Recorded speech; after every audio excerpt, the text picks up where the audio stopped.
October 5th, 2018 was a day I will never forget. Most guys won't admit this, so let me be the first. I lost more to porn than I ever lost to failure, pain, or even death. This is the story of how I almost sold my soul for 3 minutes of pleasure. It was a rainy Friday night, a night that should have been like any other. I didn't even want to go out, but it was our first dinner party as freshmen. One of my closest friends was on the planning committee, so he had an extra ticket, and he begged me to come along. I didn't have a solid excuse to bail. Come on, man. Just one night. You need to live a little. And for some stupid reason, I listened. I didn't know the party was going to be a mess, a complete opposite from who I was. From the very second I walked in, I could tell that this was a very bad idea. I should have left immediately, but I just wanted to be a good friend. The air was thick with alcohol, cheap cologne, and people shouting over the music. But there was a different vibe in the room. A sick, twisted vibe I didn't recognize at first. A normal guy would have made his way to the bar or at least tried interacting with people, but I stayed in a corner, moping, observing, and silently judging everyone here. I was really trying to leave, but my feet felt very heavy. While I was still going through my thoughts, one of the girls from my class saw me and came over. I pretended to be excited to see her and extended my hand for a handshake, but what she did next changed me. She excitedly hugged me for the longest 3 seconds of my life. My body was electrified. I must tell you, she is a heavy-set fellow in the mammary gland department. I think she was a little tipsy. We had been talking casually for about 2 weeks, and I guess she was really excited to see me since this wasn't my usual mix. After about 3 minutes of talking, a popular song came on. People screamed, and boom, the lights went off. Next thing, she grabbed my hand and placed it on her pelvis and began dancing provocatively. That's when she whispered in my ear, "You want to go somewhere else?" For a second, I froze. Hold up. What just happened? The world around me seemed to slow down. My heart started racing, and I could feel the panic rise in my chest. But the worst part? I was considering it.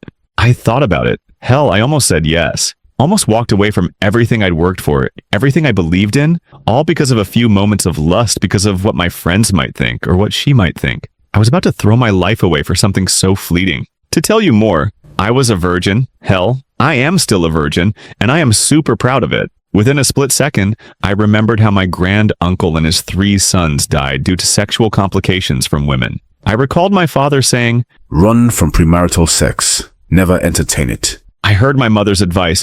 It's easier to not do it than to escape doing it.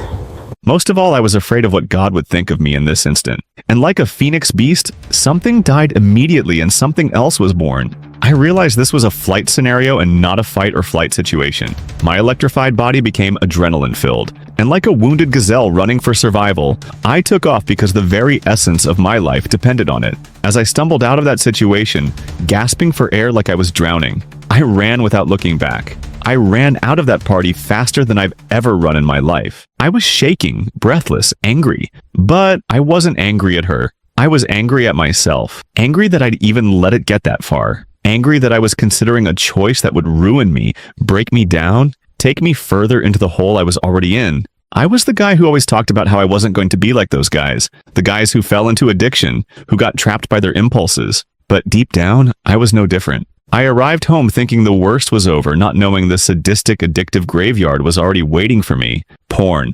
As I lay in bed, thinking of what just happened, the more dangerous thoughts slowly crept in. One thing led to the other, and next thing I know, I'm on one of those sites. Instead of walking away and doing something productive, instead of praying, calling a friend, or doing anything that would have made me a stronger man, I let the emptiness fill me again. The same dark, numbing relief I'd always turn to when I didn't know how to handle life, when I couldn't face my own demons. I felt disgusting. I felt weak. I'll be honest. I don't know why I turned to it. I should have done something different, but I didn't. And now, the shame? It was worse than the night itself. That feeling of losing control, of being the guy who lets these things happen. I became a prisoner again, not to my desires, but to my own shame. And that's how it is. You think it's just a one-time thing, but it's never just a one-time thing. It keeps pulling you back further and further until you're in a hole so deep you can't see the light. You keep telling yourself it's just this one time, but it never is. Here's the truth. It's easy to let your friends, your environment, or even your own desires control you.